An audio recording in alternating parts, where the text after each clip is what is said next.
Yun. Yun, naka-record na. Okay. Ito na, meron din Yun. ako. Cider. Sige, sige.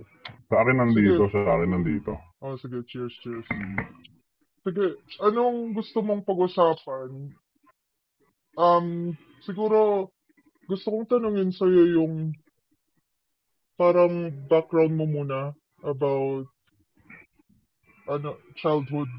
Yung parang paano ka naging Katoliko. Yun na lang muna. Mm, sige. Both parents ko kasi Roman Catholic. Katoliko talaga. And then, yun, doon ako lumaki. Yun yung kinagisnan kong religion. And then, yun, typical na Roman Catholic na family na nagsisimba tuwing Sunday. And then, ayun nga, pag may yung mga Holy Week, ayan, meron pa nga kami dati yung bawal ka maligo pag Friday yata yun. May ganun pang paniniwala dati eh. Bawal ka nang maligo ng hapon, mga ganun, pinapalo namin yun. And then, yan, sa Pasko, yan, sa simbang gabi, ma-attend pa ako ng simbang gabi dati. And then, ayun, yun yung kinalakihan kong religion. And then, na-expose na ako sa ibang religion nung high school. May mga kaibigan na ako na born again. So doon ko na nakikita yung mga denomination sa ibang Christian religion. And then ayun na ako na-invite na ako kasi nga nagbabanda rin ako dati. So yun na-invite ako nung classmate ko nung high school. Sinasama nila ako dun sa born again church. Ayun, tumutugtog din ako doon. Ayun, doon. Pero hindi ako converted as a born again. Pero nagjo-join ako sa kanila. Kumbaga nai-enjoy ko kung ano yung meron dun sa church nila. Tugtog, praise, pakain, Mm-mm. and then yung environment Fellowship. as a whole. Mm-mm. Hmm. Okay. So, And, nung high school ka, nagtuloy-tuloy ka ba? Or nag-change ka ba ng identity? Naging born again ka ba? Or ah, Catholic pa din yung tingin mo sa sarili mo? hati siya eh. I mean, meron silang ginagawa sa akin na baptize, pero parang sa akin, parang wala lang.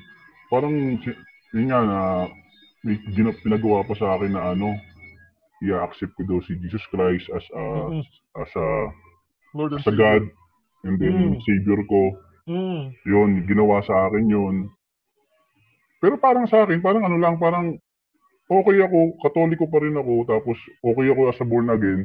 Pero medyo naapektuhan na yung faith ko sa Roman Catholic, like hindi na ako nag-sign of the cross, Okay. Isa and pa hindi, yan. hindi na ako yung mga tawag dito, yung mga sasanto, yan, Mm-mm. hindi na ako ganong naniniwala doon. Pero Mm-mm. may part pa rin ng Catholic yung pinaniniwalaan ko. Parang hati na siya. So, yun Okay. yung naging effect nung na-involve na ako sa ibang religion. Mm-mm. Mm-mm. So, okay, ano ka pa, nagtugtog ka, gitara ba or kumanta or ano ba? Bahista ako, bahista. Bassist ka pala, okay. Bass. Ah, Oo, ano tapos, pa yun, dating-dati pa yun. oo, yung youth na side. Oo. Tapos kasi Oo. yun din ang nakita ko na doon din ako nag-start eh. Yun din yung parang naging pathway ko. And I think Hmm. very very attractive yun sa youth is parang yung music, yung parang ano ba, factor na parang, oh, okay to parang ang cool nito di Hmm. ba? Parang gano'n. Tapos nung high school, college ka, college sige pa din, nagtuloy-tuloy. College, nung college na ako, dun na ako parang na ako, ni-explore ko na yung iba. Mm. May part kasi sa akin na ako eh. Parang, ang term nun, parang nag-explore ako. Pero to the point Curious. na hindi ako yung nagko-convert. O curious ako, parang ba nanonood ako regarding sa Islam. Mm. And then, nanonood din ako ng yung history ng ano nga, nung Bible, ng Christianity. Marami ako pinapanood regarding sa ano, sa religion, and then mga debate regarding sa God. Pero hindi pa pumapasok sa akin yung atheism. Parang hinahanap ko lang kung ano ba yung mas reliable na ano, na Version. mas reliable na God, mas reliable na ano na religion. Parang nandun ako, parang inaalam ko ano yung mga flaws dito sa isang religion na to. Mm. Tapos yun, dun ko tinitimbang. Mm. Yung proseso Yun na na doon na, to, yung yung proseso mo, mga how long did it take na parang na-accept mo na, okay, hindi pala ako na naniniwala. Parang gaano katagal yung denial, alam mo yun, yung, kasi may ganon din akong phase na parang denial, tapos parang, ano ba, stages of grief na, tapos depression, ganon, tapos mm, inaccept mo na sa huli. So do you think, um, full-blown ka na ba, or how do you identify yourself now? Tapos gaano katagal yung process na yun? mm. Okay. Dun sa first question mo, yun, ano na talaga ako. Fully atheist na ako. Talagang I declare myself na walang God, walang Diyos. Mm. And then, yun, lahat na nung paniniwala ko, ang previous belief ko, yung sa religion, totally wala na. Mm. Yung na magdadasal ka para ma-address yung ano, yung ma-address yung problem mo. Wala na yun. Parang naging naturalistic ako. Naniniwala na ako dun mas naniniwala ako sa tao compare sa existing ng God. Mm. And then, dun sa, kung gaano katagal yun na ano, baga naging challenge sa akin para ma-convert dun sa atheist. Siguro last year. Last year lang talaga. Okay. Same Ano tayo. siya, mga month of February, something mga ganun. February, March. Mm. And then, ano siya, ayun, ganun. Ganun katagal. Mm. Tapos, ano siya, hindi siya yung parang high school pa lang ako, may idea na ako sa atheism. Walang ganun. Talagang, Mm. ano, nahahati lang yung paniniwala ko sa sa sagad ng Muslim, sagad ng Catholic, sagad ng Christian, sagad Mm. ng dating daan, sagad ng Mm. INC. Parang doon lang naglalaro. Basta naniniwala pa Mm. rin ako na may God. Pero hinaalam ko sino yung mas okay na God para dun sa Okay. mga Sa practices mga nila. choices. Ganun. Okay. Oh, sa mga So, choices. so meron ka bang exact na impormasyon na parang yun yung, parang nung nalaman mo yun, na parang what? Like, what the hell? Parang, shoot, na-scam ako nito.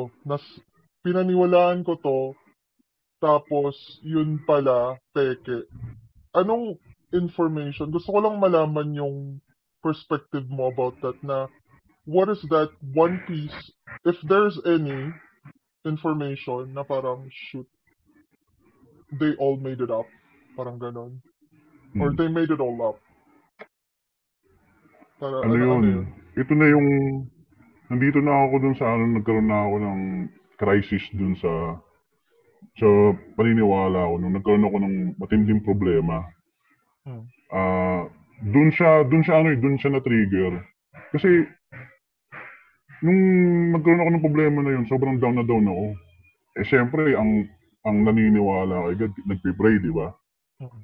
So, ano yun, for almost 5 days yata, idinadasal ko yun talagang, parang, alam mo yun, maraming nagsasabi na hindi ka nagiging, ang tawag dun, term nun, pag nagdadasal ka, kailangan ano ka eh, Mataimtim.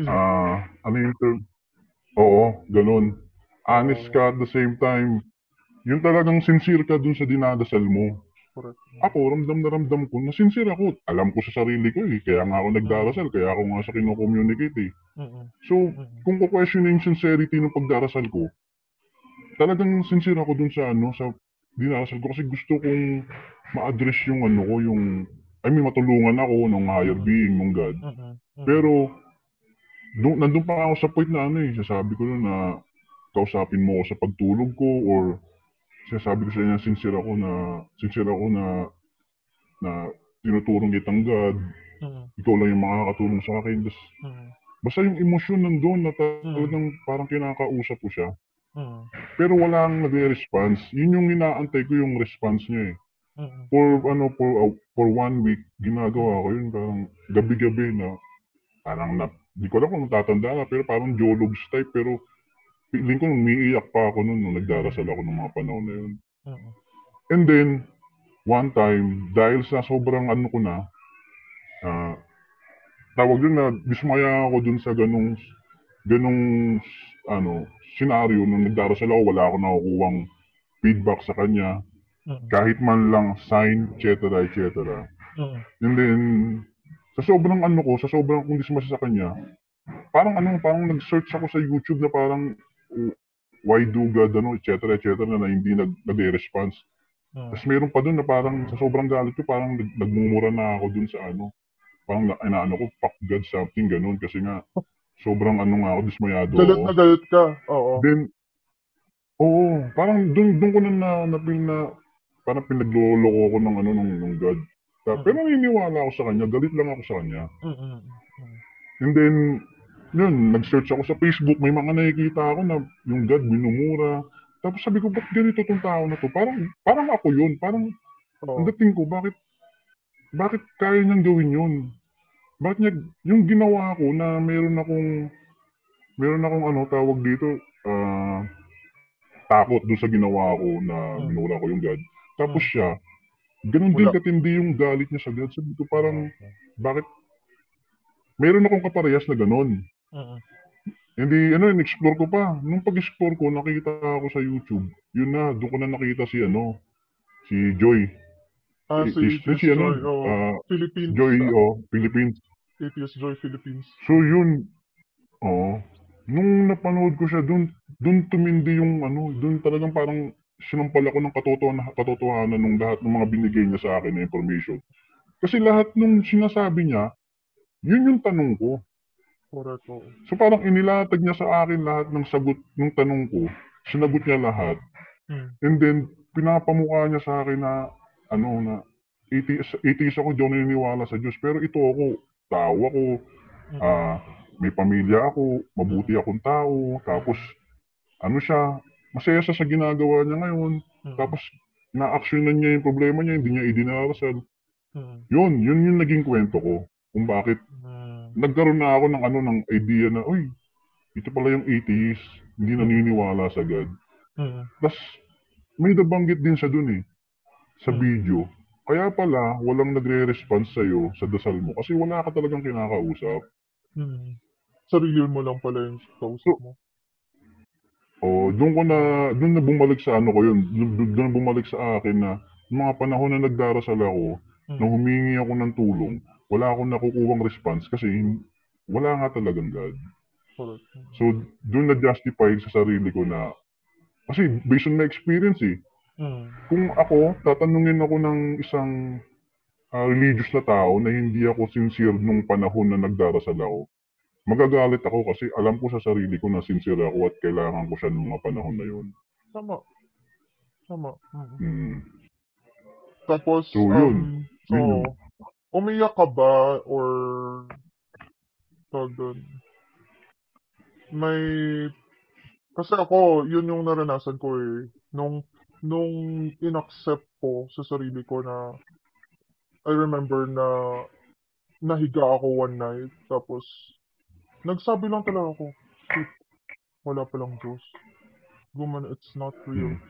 Tapos, yung feeling na parang relief, tapos parang nawalan ka ng friend.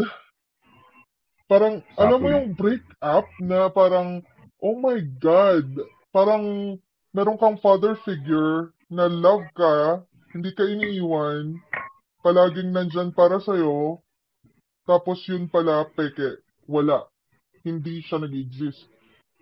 Tapos, relief kasi, parang, okay, lahat ng mga kasalanan ko, walang fear na dapat, walang fear na, oh shoot, ginawa ko to, baka parusahan ako. Ah, Walang ganon. Tapos, depression na parang, shoot, sino na ako ngayon?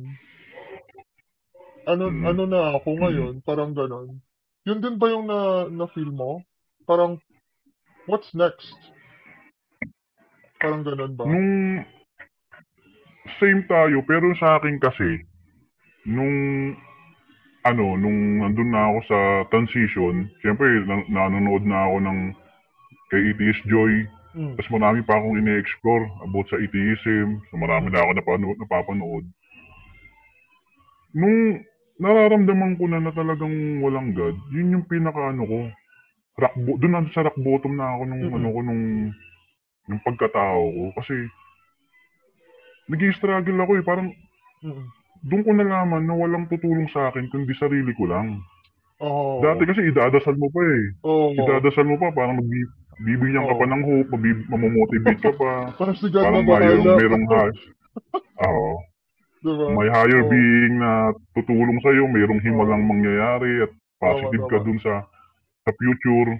Mm, Pero nung na-internalize ko na walang God at ako lang mm, yung gagawa ng bagay na ikaka-improve ko o ikakasama ko, parang mm, nalungkot ako, parang kaya ko ba? Sa laki ng mundo, parang gano'n na dating. mm. Correct. Sa laki ng mundo, sa, sa dami nangyayari, tapos Mm, walang higher being na tutulong sa akin, mm, sarili ko lang. mm, Yun, doon ako nag-breakdown. mm. Na parang, Tapos parang ang wala laki kang ng kakampi, no? responsibility. Oo. Oo, Parang wala kang kakampi. ang Parang laki ng iniwan responsibility. ka. Tama, tama. So, may pagkakatulad tayo kasi I think nag-start tayong mag-talk, mag-chat last year pa. Tapos, yun din Mm, yung kasagsagan talaga ng deconstruction ko. Tapos naalala ko, nag-usap ako sa isa kong friend na very open at intellectual na klase na friend. Sinabi ko na parang, alam mo ba, hindi na ako naniniwala. Tapos na-shock siya. Pero open siya. Parang inintindi niya talaga ako. May yun. Na-remember ko May. mm, Pero alam mo, ngayong year na to, yung ginagawa ko sa sarili ko is ini-evaluate ko yung childhood ko. Tapos, I'm recalling mga small questions along the way. Like, yung first question na mm, naalala ko, kasi ako naman, ito naman yung side ko. mm, Never ako naging Catholic. Yung papa ko, non-practicing Catholic. Yung mother ko naman, na-evangelize lang siya nung kaibigan niya. Tapos, ang nangyari, ganito. So, yung mom ko, nung on fire siya, dinadala niya kami nung kuya ko sa Sunday school. So, sa Sunday school, parang, okay, may mga kids, tapos nakikinig ka lang, nakikipaglaro ka sa ibang mga mga bata, habang yung mga adults nandun nagpe-praise and worship, 'di ba? Pero may time na talagang sinabi ko kay mama na, "Mama, ayoko sa Sunday school. Gusto ko doon makikinig ako ng banda." Parang yun ang recollection ko. Tapos andun ako sa nare-remember ko si mama umiiyak sa praise and worship, tapos lahat grabe emotional, sobrang yun ang Holy Spirit quote unquote. So, sabi ko, wow, ito talaga ang church. 'Di ba? Yun ang feeling mo eh. Kasi yung music, yung chords ng music, tsaka yung sinasabi ng praise leader, i-hype ka. Ima-manipulate yung emotions mo. Kasi lahat naman tayo may mga problema eh. Tapos sasabihin ng praise leader, lahat ng problema mo, give it to him, ganito, ganyan. Tapos, ikaw syempre may mga problema ka feeling mo sa'yo, kinakausap yung emotions mo. So, yun ang na-witness ko. Tapos nung high school, ito pa, yung first na question ko, kung alam na ni God ang mangyayari sa Garden of Eden, alam na ni God na ipapatuloy niya si Jesus, lahat ng nasa Bible, for show lang. For show. Kasi, the people, they might not know it, pero kasi predestined na ni God, ginawa niya na yung script ahead of time kasi all-knowing siya all-powerful. So, lahat nun si Adam and Eve sa Eden, it's a whole show, it's a social experiment for to pave the way to show His love and mercy for Jesus. Yun ang nasa isip ko. Bata pa lang ako, alam ko na yung concept na yun. Hindi ko lang ma-verbalize kasi, ito pala yung philosophy. Kung i-raise up mo, yung tita mo, yung mga kaibigan ng mama mo, mga pastor, pagtatanawanan ka. Walang space for that question. Hindi open. Yung high school, sabi ko sa self ko, lahat ng God, papunta sa langit. Maniwala ka sa ibang God kasi may history, may world history na nun eh. So sabi ko, okay, there's Hinduism, there's this, there's that. Lahat ng God, maniwala ka lang, pupunta ka sa langit. That's universality. Tapos yun yung high school time ko, hindi na ako nagsimba nung high school. Nung college, syempre may mga small group sa university, na ano kami, na parang na-invite kami at ano yun, youth blast ang tawag. Every Friday, yung mga teenagers, magko-collect kami, tapos dim lights, para kang nasa rock concert. So at that time, nagbabanda-banda na rin ako. So doon ako napasok. Doon ako na evangelize. I think that was 2007. Tapos tuloy-tuloy na yon. Active na in praise and worship every time nasa church. This and that, lahat. As in, purity culture, mga ganon. So, tuloy-tuloy na yun hanggang sa 2019, namatay yung tito ko. Cancer. Okay. Eto lang ha, yung tito ko, very good man, praying man. Tapos ako nag-pray non-stop na may pagluha every time nare-remember ko yung cancer diagnosis. Sobrang parang yung prayer na nawawala na yung boses mo sa sobrang kaka-pray. Yun ang prayer ko. Sabi ko,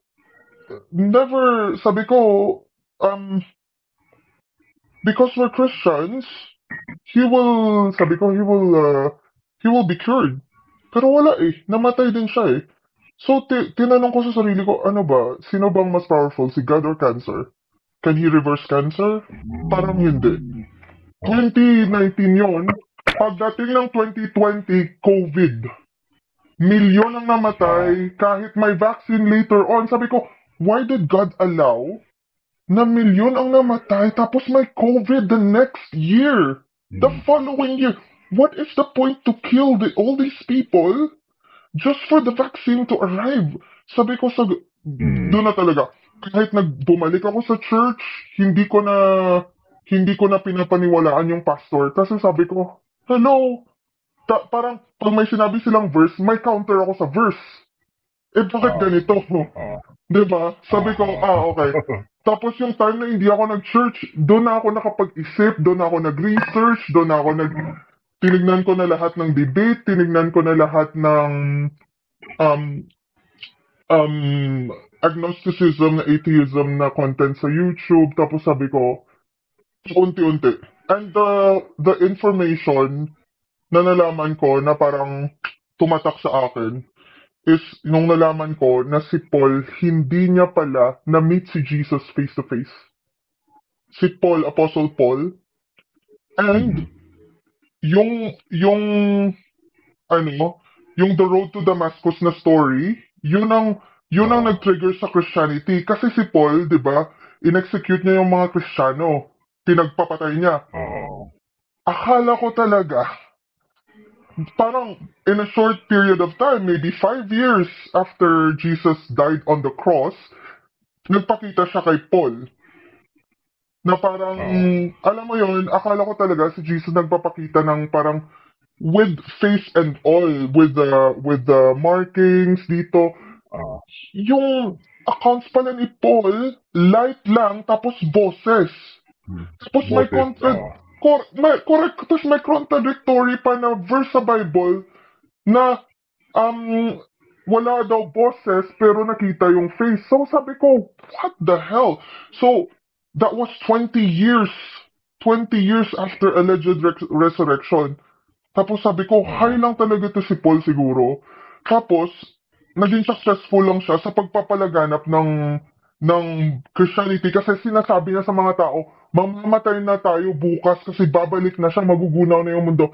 Siyempre naman, yung mga tao dati, walang kaalam-alam, maniniwala sila, o talaga, magugunaw na yung mundo. Sige, sige, magiging Christian na lang kami. Tapos, Crusades, tapos fast forward, colonization ng Philippines sa Spain, pinagpapatay yung mga pagans, ano pa, lahat to the sword. So, yung sinasabi nila, mamamatay ka kung hindi ka magiging Kristiyano, yun talaga ang dark history ng Christianity. Kaya tayo naging Katoliko, kaya tayo naging Kristiyano. So, nung nalaman ko lahat yan, I'm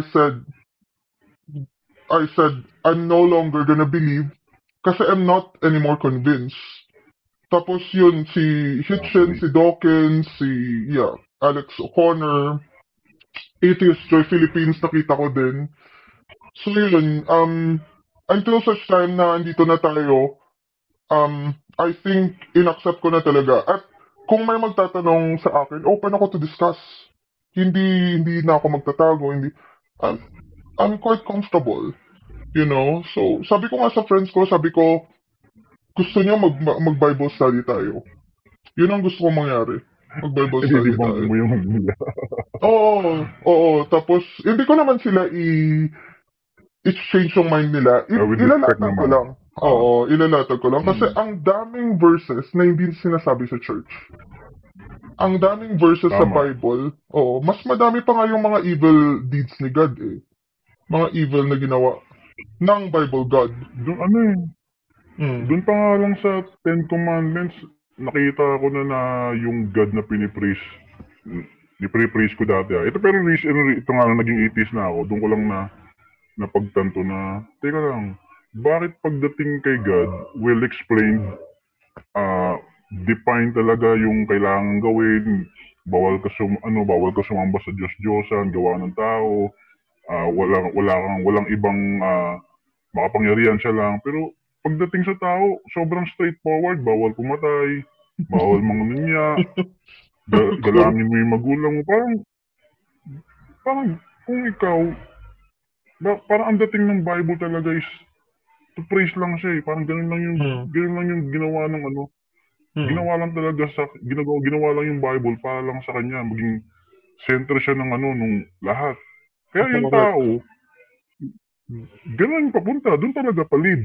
Kasi ginawa yung Bible para talaga i-praise yung God eh. Pero kung logically titignan mo, napaka-bias ng God na yun. Teka lang, all loving ka. Pero bakit ganyan? Parang di mo kami love. Correct. Di ba? Parang ganun yung dating. Parang teka lang, ikaw nagsabi eh. Sige, go. Correct. Kasi ito,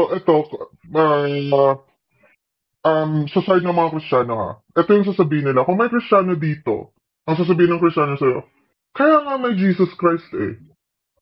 Kasi, siya yung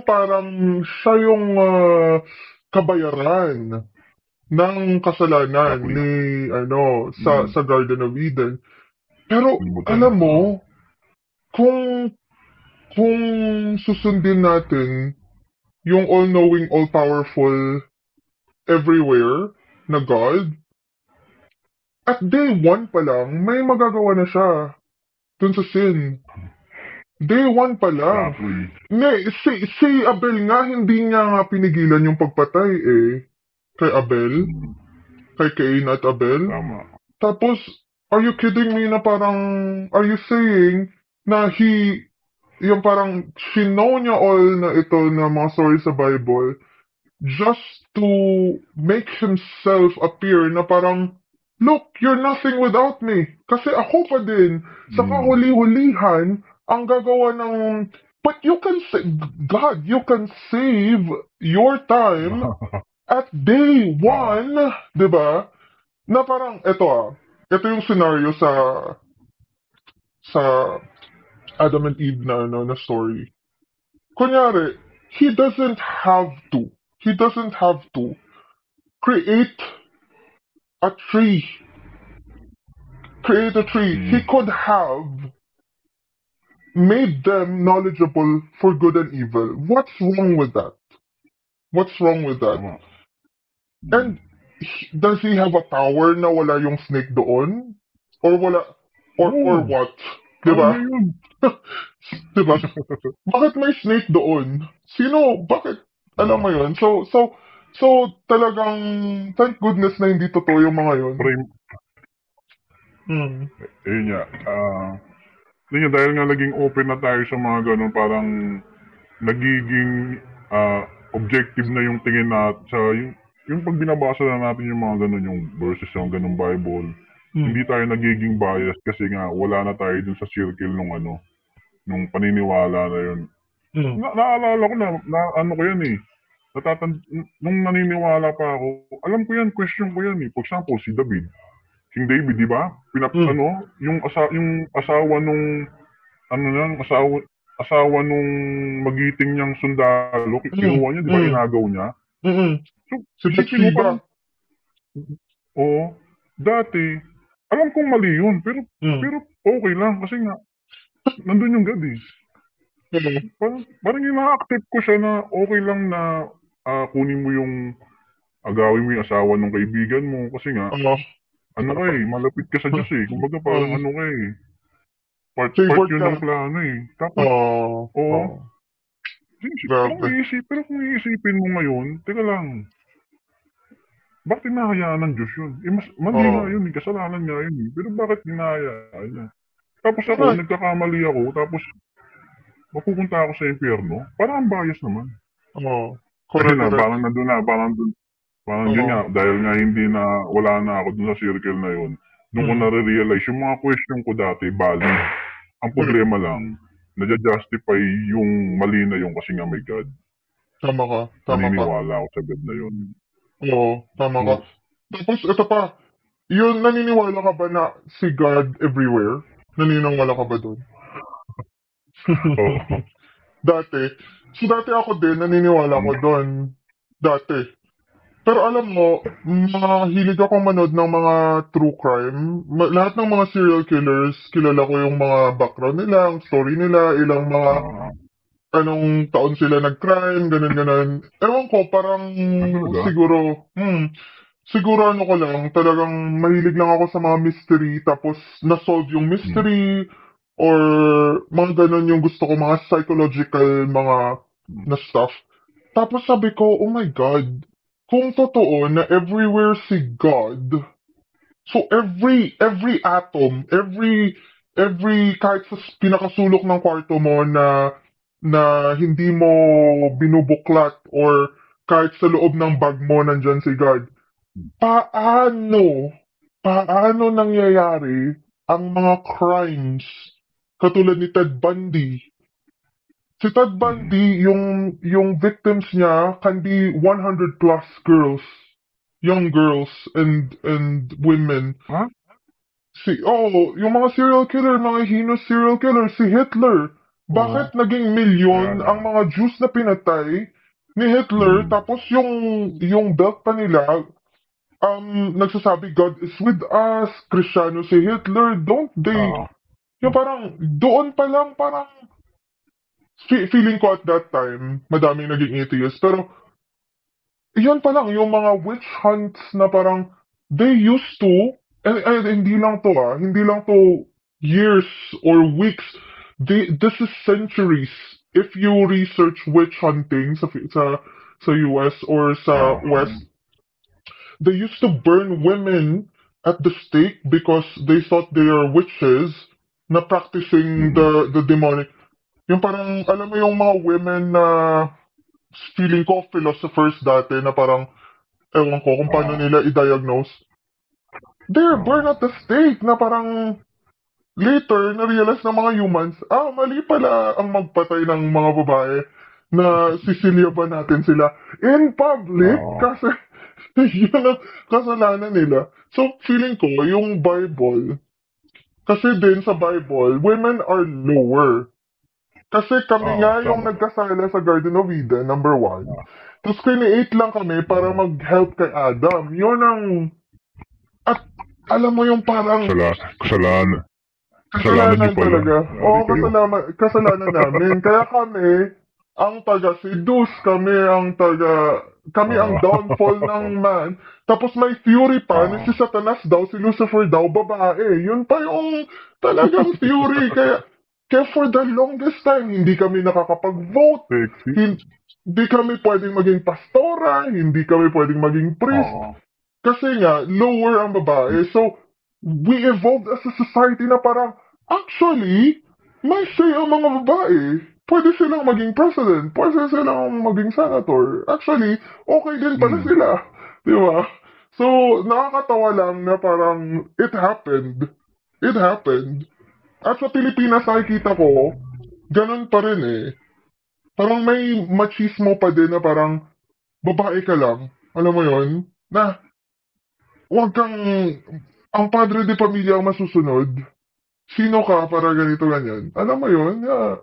Yun ang nakikita ko. Honestly, sa akin din sa ano ko dyan, ah, sa part ko dyan, sa observation ko. Kasi nga, 80%, 70% pa rin talaga is naniniwala sa church, sa Holy God. So yung paniniwala na yun, talagang embedded pa rin sa mind ng mga babae. For example, may kaibigan ako. So, nilook forward niya yung magiging asawa niya na God-fearing na lalaki. So siya, dahil nga nilook forward niya yun, ina-accept niya na hanggang ano lang siya, hindi siya pwedeng lumebel dun sa asawa niya. Kasi nga, ang tinuturo sa Bible, di ba, ang head ng family yung lalaki. So, sa kanya, siguro, di ko alam kung aware siya, pero dahil nga naniniwala siya sa Bible, ibig sabihin nun, ina-accept niya na hindi siya pwedeng lumebel sa lalaki. Kailangan igalang niya yung lalaki. Hindi siya pwedeng maging head ng isang ng ng family. Support lang hanggang dito lang siya. So, yung dogma na yun, as long as hindi pa rin nababawasan o hindi nalilesen yung population nung naniniwala sa religion, most likely hindi ma-address yung Natutuloy. ganyang mindset. Correct. Oo. Correct. Tama ka. Dahil nga dahil nga ang Philippines is tawag dito, naniniwala dun sa separation ng church tsaka ng government. So, paunti-unti, may movement, pero hindi siya ganun kalaki. So, yun yung nakikita kong movement Grabe dito yung, sa Philippines. correct. Yung Philippines, I can see it's just an observation na parang, ang grabe yung disparity between, like, saying na parang, okay, we accept LGBTQ, we accept trans, we accept everyone, you know? I respect that. Okay yun. Sa mind ko, you do what you want, you are free to love whoever you want as long as hindi ka pedophile, as long as hindi ka nagbibestiality at hindi ka magre-rape. Yun lang kasi it's harmful for people. At ayaw na ayaw ko ng incest. Pero incest is, I think, 33% of the Philippines had incestuous relationships, which is absolutely disgusting. So, pero ito lang ha, the Catholic Church is against family planning. Unnatural family planning like the use of condoms. I think never. Kasi may devout Catholic ako na friend. Ayaw niya mag-condom kasi sabi niya magagalit si Lord. Imagine. Ayaw niya mag-pills kasi hindi, diba? Diba? So, ang route niya lang talaga is calendar method and withdrawal. Which is, to my, sabi ko, grabe, I don't even wanna go there. Pero, alam mo yun, parang yung discrepancy between like, okay, LGBTQ, homosexuality is in the Old Testament.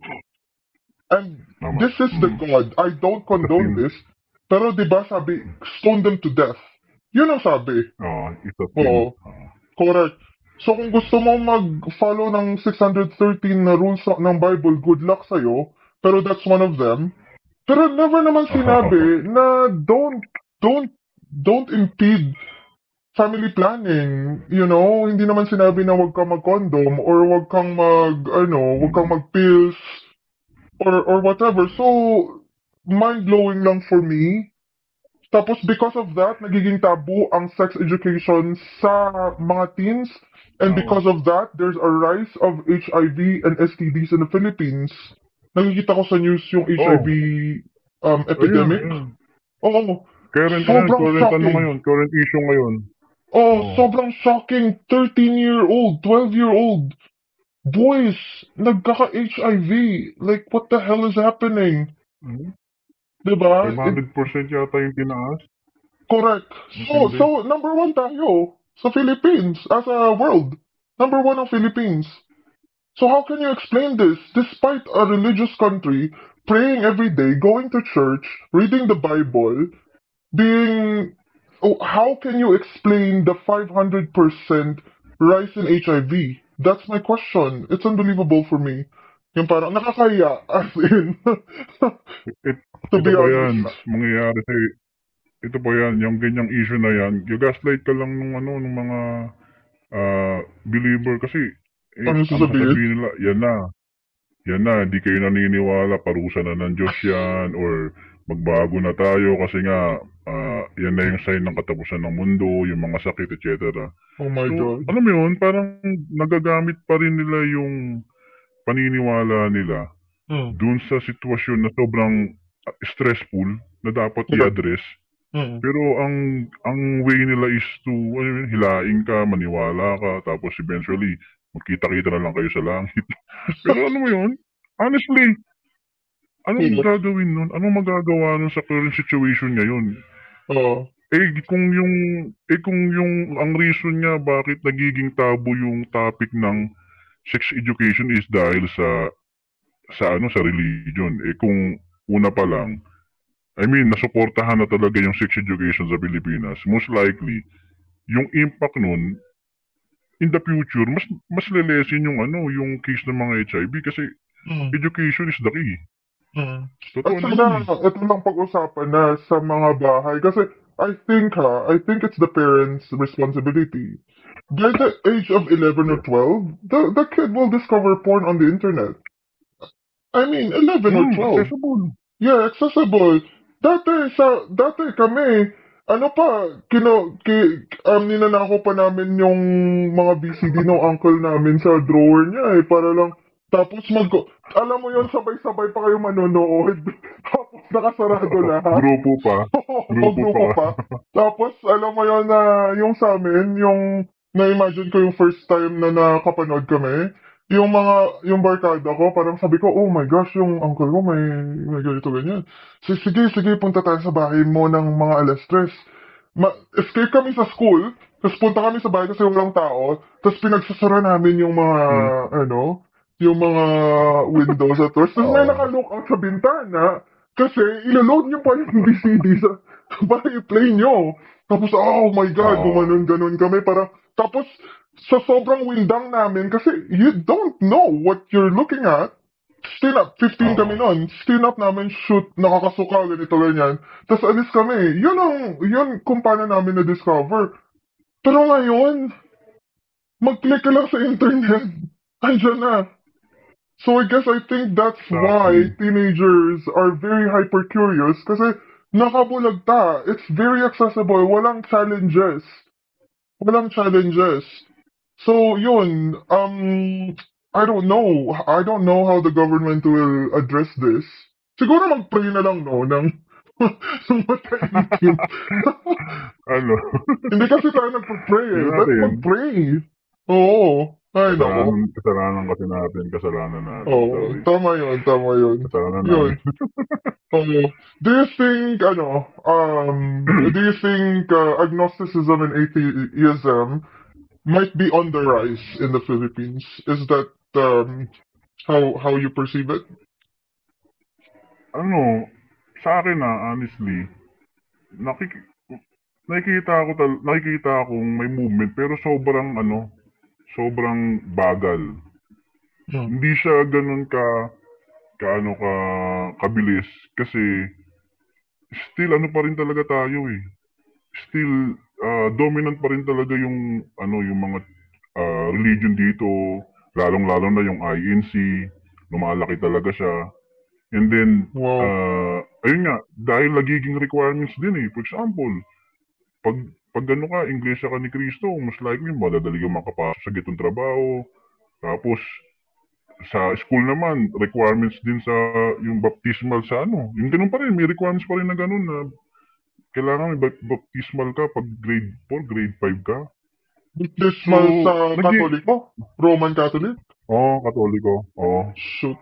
Tapos, ano pa, ayun nga, meron pa akong nakikita na talagang sa group ng nung sa family, di ba may anak ako, nakikita ako dun na pati teacher, tinuturuan yung, alam mo yun, nire-require na pag-usapan yung religion sa school.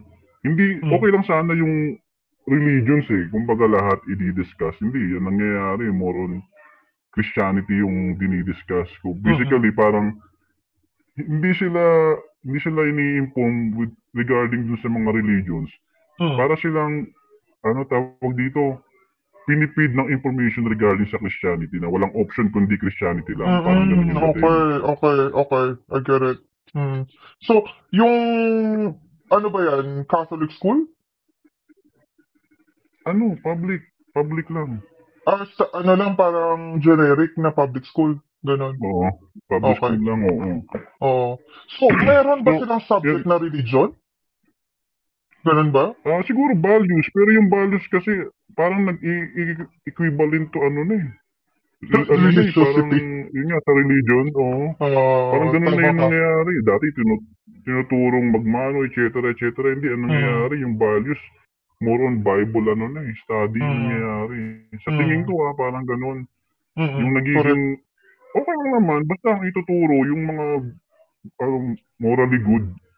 Correct. Pero kung ipapaintindi mo sa mga bata na teka lang, dahil yun sa may God, yun yan, nakukurap na yung mind ng bata. At kasi, yun yan, nag-iiba na yung tingin nila sa yun yan, na God lang, yung God is higher being, kailangan sundin, etc. Correct. Pero dahil ako, atheist ako, ayoko naman gawin yun sa anak ko. Kasi nga, nakikita ko ginagawa ng mga religion eh. So ako, dun sa anak ko, hinahayaan ko lang to the point na pag tinanong ako, sasagot ako. Pero hindi yun to the point na pipilitin ko. Kasi ginagawa ng religion, yun nga yung ayaw ko tapos yun yung gagawin ko sa anak ko. So So, parang paano wala yan akong sa parent? pinagkaiba dun sa, Oo. hmm? Paano ba yan sa parent? Ano? Paano mo ba ina-address yan kapag kausap mo yung anak mo? Paano mo Example ini-explain? ito, sabihin, Hmm. example ganito, magpipray. Kasi, nagpipray sila sa school eh. Tapos sabi niya, pa, pray tayo kain. Sabi ko, praise. Ang ginagawa ko, sige, pray tayo. Parang nagdadasal lang. Thank you po sa pagkain. Sorry.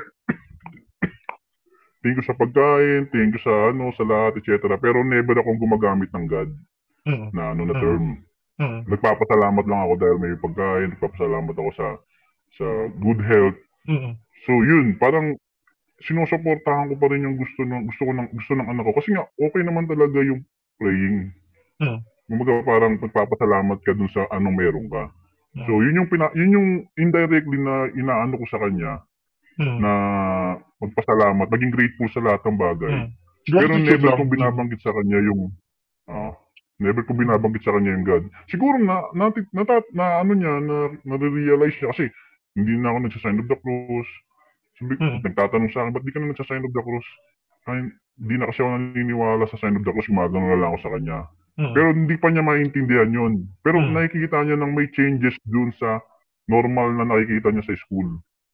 Yun. So nagkakaroon na siya ng idea. Oo. In a minimal way. So Yung yun. niloloko ko ngayong devout ko na friend na parang, kasi grabe, sobrang madasalin, tapos nagsa-sign of the cross. Tapos yung sign of the cross niya pa, medyo medyo inverted. Sabi ko, huy, liliman mo, girl. Kasi inverted cross yung nakikita ko, di ba? Gumaganito sila. Medyo, kung i-drawing mo yan, inverted cross yan, satanas yan. So, ibaba mo naman. Ganito. So, yun lang yung joke ko sa katoliko ko na friend. Pero, hindi pa talaga ako out sa mga kaibigan ko.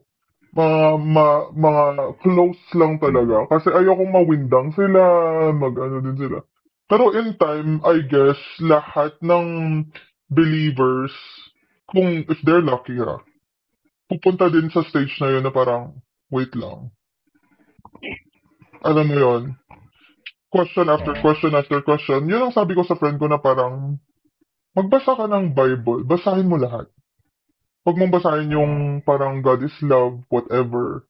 Yung mga lovey-dovey na verses na parang, oh my God, na parang, yung parang, Mga to me colorful words. colorful, yung parang, what about this side? Bakit nila sinulat to, at bakit nag-exist pa itong mga verses na to, na contradicting sa kay Jesus. Na parang, if Jesus, ito pa din yung isa pa din na ako kasi, I would love to be scientific, I would love to be, kasi yun ang profession ko eh. May sinusunod kami na reality of science. Kapag hindi ka sumunod sa scientific method, hindi ka sumunod sa process, unnatural, mga beliefs or whatever, it's not gonna work. Kasi may science ang lahat. So why am I applying everything sa scientific method pero pagdating sa church iba. Pagdating sa church, faith lang, blind faith. You don't question, you accept it as it is.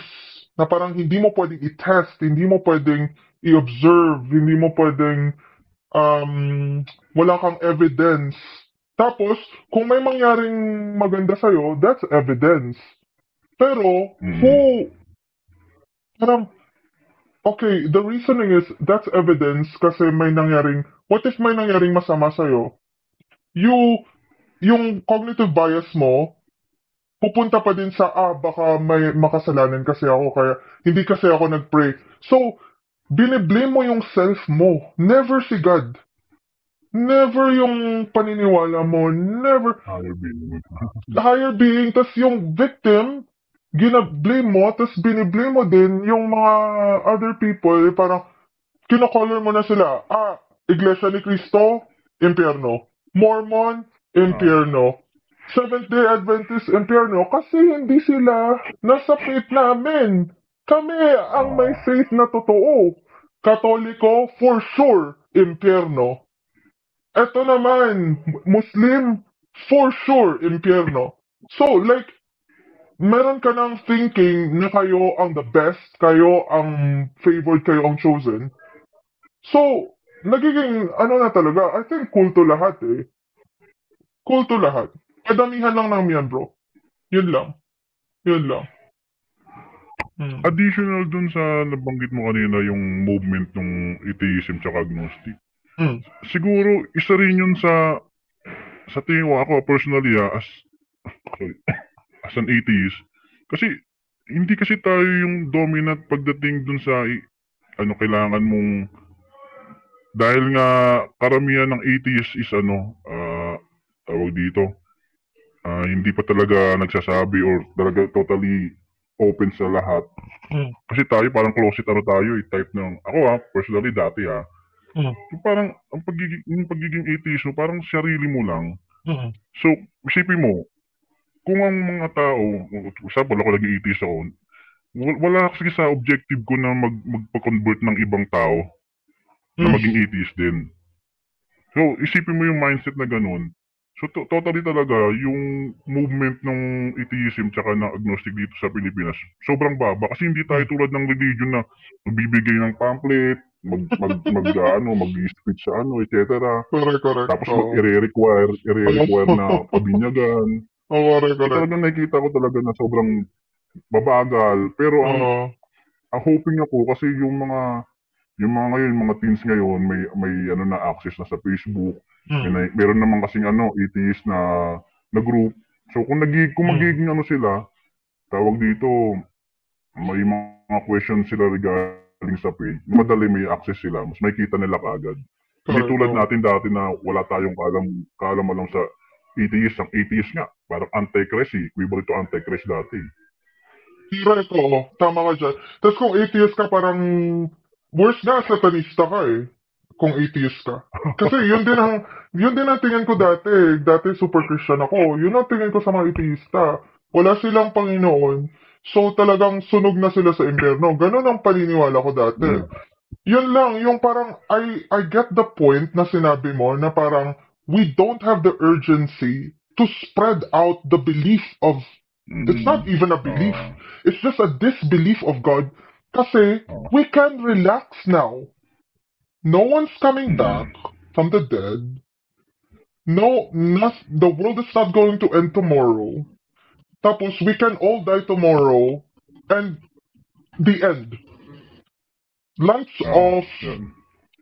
at sobrang wow, that's amazing. Kasi me personally, ayoko talaga na pumunta sa langit at magsamba every day for eternity. I cannot imagine. I wanna be, kung nandun ako, kill me now, magsusuicide ako sa langit. Kasi sabi ko, what? Ang tagal ko na sa lupa, tapos, alam mo yun na parang, meron pa pala after.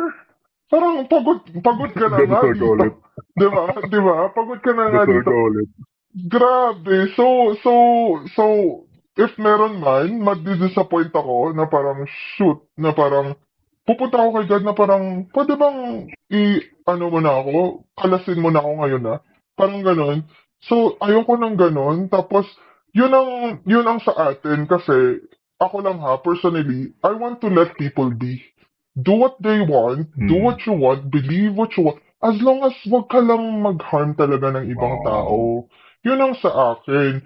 Tapos wag mo silang takutin na parang maiimpyerno sila kasi no one fucking knows, dude. Parang ganon. Shut your mouth kasi who are you to say that? Diba? So yan lang ang message ko sa mga tao. Kasi ang word niyan is proselytizing. Nagpo-proselytize sila to spread. To spread the religion, to spread the dogma. Especially to kids. Kawawa yung mga kids. Tayo naging biktima tayo niyan. Pero I'm hoping na may kanya-kanya naman tayong brain. Later, we find the awakening that we all have to have. Tapos, ask the correct questions and go from there. Diba? Yun lang ang sa akin. Tapos, I believe na parang philosophy is spreading. Na parang, how to think. Diba? This is how you think. This is the questions, how to formulate your questions. Get to the answer and don't stop there.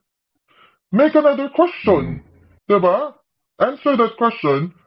Make another conclusion. Don't stop there. Make another question. Yun lang ang sa akin. Diba? Yun. Ano, mag-1 hour na tayo. Meron ka bang closing statement? Hindi. Siguro yung last na lang is yung changes na nangyari after nung, naging atheist na ako.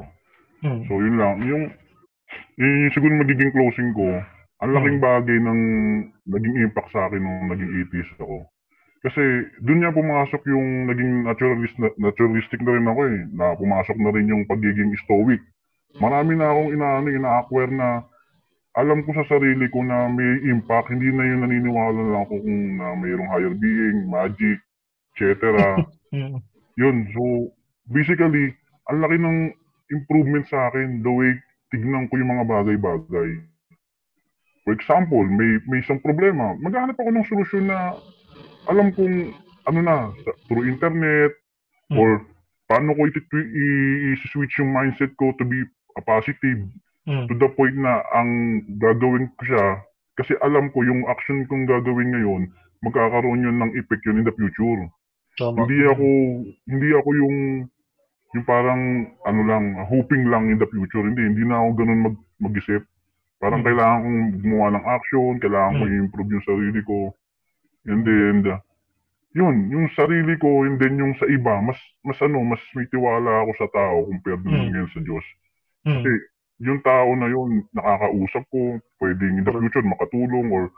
pwedeng magkaroon ng conversation, magkaroon ng empathy dun sa nararamdaman ko, mas Mm. makapagbigay pa ng ng support emotionally, physically, etc. Kung ano yung support. So Mm. yun, dun, ang laki ng pinagbago ko dun sa way of thinking ko dati Mm. Mm. na nung believer pa ako. So Mm. yun, kung ganun yung tao siguro magiging dadami yung ganun na tao or dadami yung ET sa Pilipinas. Mm. Tingin ko mas magiging maganda yung mas magiging maunlad yung Pilipinas. Correct. Mm. Wala siya dun sa point na parang may hindrance na hindi, bawal yan kasi yan, tabu yan or Mm. bawal yan kasi yan, against yan sa paniniwala ng sa religion or Mm. against yan sa turo ng Diyos. Mm. So yun, Correct. kung mawawala lang sana yung ganun, I mean, matututo yung mga tao dun sa meron Mm. tayo ngayon, Mm. ang laking tulong at yun, yung life, mate-treasure yung life na Tama, meron tayo. tama. Correct. Kasi wala nang next no? Wala nang next. Hindi ka na pwedeng bumawi. Exactly. Tama, Oh. Tapos yung parang, tama, yung naririnig ko from you is parang, you take all responsibility. Yung parang, wala kang ibang aasahan, wala kang ibang i-blame, at, you fix yourself. You can't fix other people. God tama, can't fix you. Oh, goodness. tama. Parang gano'n, oh. Sige. Sige, salamat. Salamat sa usap. Thank Next you time sa ulit, next time ulit. conversation. Oo, next time ulit. Iba Try naman yung kong, pag-uusapan. sige, try ko rin isama yung isa pa kung available siya ulit para at least Sige po, tatlo oo. na tayo. Oo nga, gusto ko rin marinig Sige, yung sige. story niya. Oo. Sige po. Sige. Mm. Sige. Okay Bye-bye yun, na. may pagka-agnostic din eh. Sige, Ay, sige. that's good, that's Bye-bye. good. Sige po, bye. Ingat, ingat. See you.